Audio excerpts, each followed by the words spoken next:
If there was a question about whether we're headed for a second housing shock, that was settled last week with news that home prices have fallen a sixth consecutive month. Values are down nearly to the levels of the Great Recession.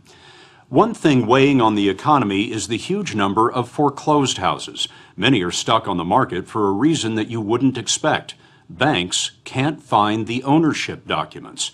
It's bizarre, but it turns out that Wall Street cut corners when it created those mortgage-backed investments that triggered the financial collapse.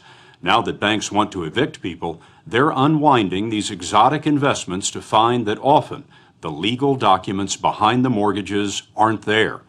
Caught in a jam of their own making, some companies appear to be resorting to forgery and phony paperwork to throw people down on their luck out of their homes. In the 1930s, we had bread lines. Venture out before dawn in America today, and you'll find mortgage lines. The story will continue in a moment. These folks on the street aren't homeless. They slept on the sidewalk because they want to keep their homes. Facing foreclosure, they camped out in January to get in line to beg their bank for lower payments on their mortgage. So many in the country are desperate now that they have to meet in convention centers coast to coast. We understand people have been here for a day or two. For 2 days. 2.5. This was Los Angeles, where 37,000 homeowners gathered. And this was Miami in February, where the worry was visible and shared by 12,000 more. The line went down the block and doubled back twice. Dale DeFreitas lost her job. Now she fears her home is next. It's very emotional because I just think about it. I don't want to lose my home. I really don't. It's your American dream. It was, and it still is. Welcome to Not to Save the Dream. Welcome, everybody. These convention center events are put on by the nonprofit Neighborhood Assistance Corporation of America, which helps people figure out what they can afford and then walks them across the hall to bank representatives to ask for lower payments. More than half will get their mortgages adjusted, but the rest discover that they just can't keep their home. And for many, that's when the real surprise comes in. Turns out these banks, which demand borrowers have all of their paperwork just right, these same banks have fouled up their own paperwork to a historic degree. In my mind, this is an absolute intentional fraud. Lynn Simoniak is fighting foreclosure, and while trying to save her house, she discovered something we did not know. Back when Wall Street was using algorithms and computers to engineer those disastrous mortgage-backed securities, it appears they didn't want old-fashioned paperwork slowing down the profits. This was back when it was a white-hot, fevered pitch to move as many of these as possible. When you could make a whole lot of money through securitization, and every other aspect of it could be done electronically, keystrokes. This was the only piece where somebody was supposed to actually go get documents, transfer the documents from one entity to the other. And it looks very much like they just eliminated that step altogether. Simoniak's mortgage had been bundled with thousands of others into one of those Wall Street securities traded from investor to investor. When the bank took Simoniak to court, it first said that it had lost her documents, including the critical assignment of mortgage, which transfers ownership. But then there was a courthouse surprise. They found all of your paperwork more than a year after they initially said that they had lost it. Yes. Did that seem suspicious to you? Yes, absolutely. And what do you imagine? It fell behind the file cabinet? Where was all of this? We had it, we own it, we lost it, and then more recently, everyone is coming in saying, hey, we found it. Isn't that wonderful? But what the bank may not have known is Lynn Simoniak is a lawyer and fraud investigator with a specialty in forged documents. She has trained FBI agents. Did you ask for copies of those documents? Yes. And what did you find? When I looked at the assignment of mortgage, and this is the assignment, a copy from my case, I looked at even the date they put in, which was 10/17/2008, was several months after they sued me for foreclosure. So what they were saying to the court was, We sued her in July of 2008, and we acquired this mortgage in October of 2008. It made absolutely no sense. Curious, she used her legal training to go online and researched 10,000 mortgages. Then I began to find the strange signatures. One of the strangest signatures belonged to the bank vice president who'd signed Simoniak's newly discovered mortgage documents. The name is Linda Green. But on thousands of other mortgages, the style of Green's signature changed a lot. And even more remarkable, Simoniak found that Linda Green was vice president of 20 banks, all at the same time. All within the same week. I mean, this is a very, very active person. And you Where did all those documents come from? We went searching for the Linda Green, and we found her in rural Georgia. She told us she's never been a bank vice president. In 2003, she was a shipping clerk for auto parts when her grandson told her about a job at a company called Docs, D-O-C-X. Docs, once housed here in Alpharetta, Georgia, was a sweatshop for forged mortgage documents. They were sitting in a room signing their name as fast as they possibly could to any kind of nonsense document that was put in front of them. Docs and companies like it were recreating missing mortgage assignments for the banks and providing the legally required signatures of bank vice presidents and notaries. Linda Green says she was named a bank vice president by Docs because her name was short and easy to spell. As demand exploded, Docs needed more Linda Greens. So you're Linda Green? Yes. Can't you tell? Chris Pendley worked at Docs at the same time and signed as Linda Green. When you came in to Docs on your first day, what did they tell you your job was going to be? That I was going to be signing documents for using someone else's name. Did you think there was something strange about that in the beginning? Yeah, it seemed a little strange, but they told us and they repeatedly told us that everything was above board and it was legal. And your previous experience in banking? None. In legal documents? None.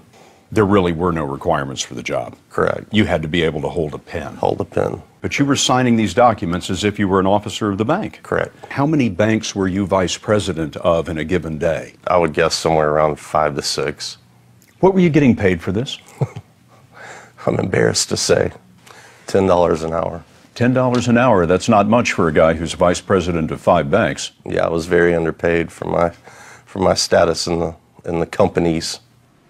Pendley showed us how he signed mortgage documents as Linda Green. He told us that Docs employees had to sign at least $350 an hour. Pendley estimates that he alone did 4,000 a day. This is also Linda Green. Shawana Kreit worked at Docs and says that she both signed and notarized the mortgage documents. What was the role of the notary? We were to make sure that everyone on the document was who they said they were and notarized the documents. But the people who were signing the documents weren't who they said they were. Right. So if Chris Pendley was signing for Linda Green, you'd notarize that document. Yes. And you were told that was okay. Yes. What do you know now? That it wasn't right. The real Linda Green didn't want to be interviewed, but she said that some of the bank vice presidents at Docs were high school kids. Their signatures were entered into evidence in untold thousands of foreclosure suits that sent families packing. So it was a common practice in the last few years to flood the courts with these documents. And look at some of the junk the courts were flooded with. Sometimes the document mill didn't even bother to fill in the name of the supposed owners. To them, it seemed like a joke. Instead of the name of the bank here that was acquiring the loan, this one says bogus assignee for intervening assignments. That's who acquired this loan. This was an actual document that was in litigation? Yes. And what corporation assigned this loan? A corporation identified as a bad beanie.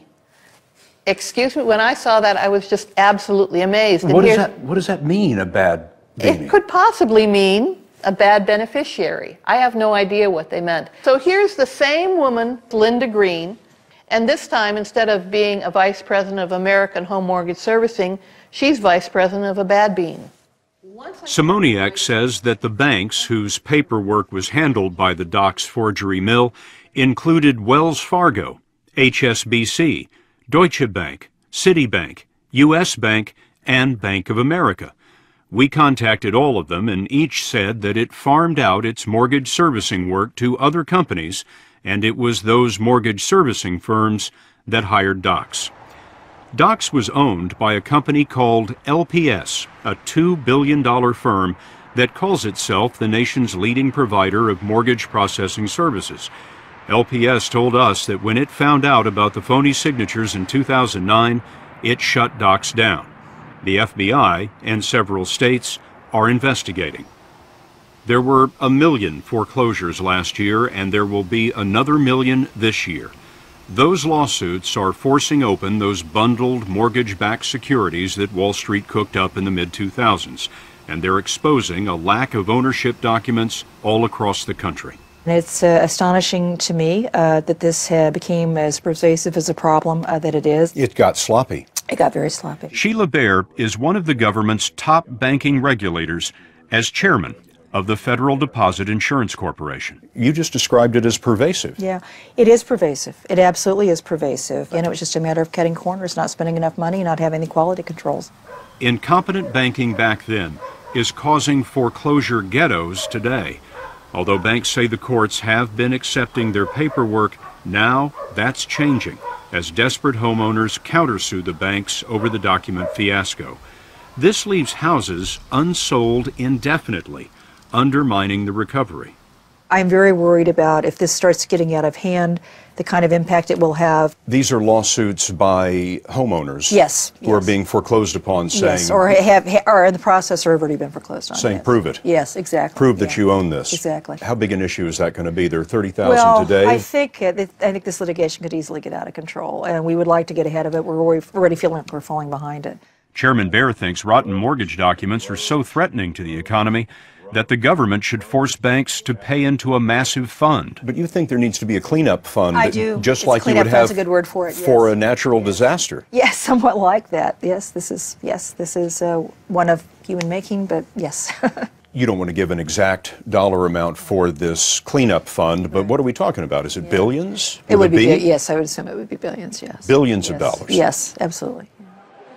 Chairman Bair's proposed cleanup fund would pay homeowners to accept a bank's ownership claim without a lawsuit.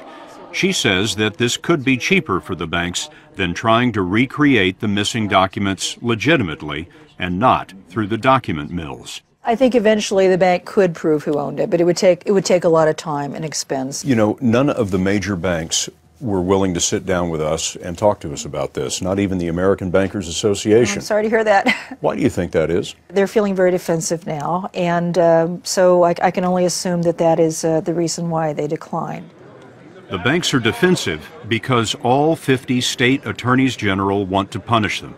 The states are seeking about $20 billion in damages for what they say is the irresponsible, perhaps criminal way that some mortgage companies handled what is, for most folks, the most important investment of their lives.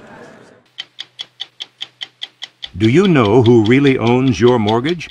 To learn more, go to 60minutesovertime.com. Sponsored by Lipitor.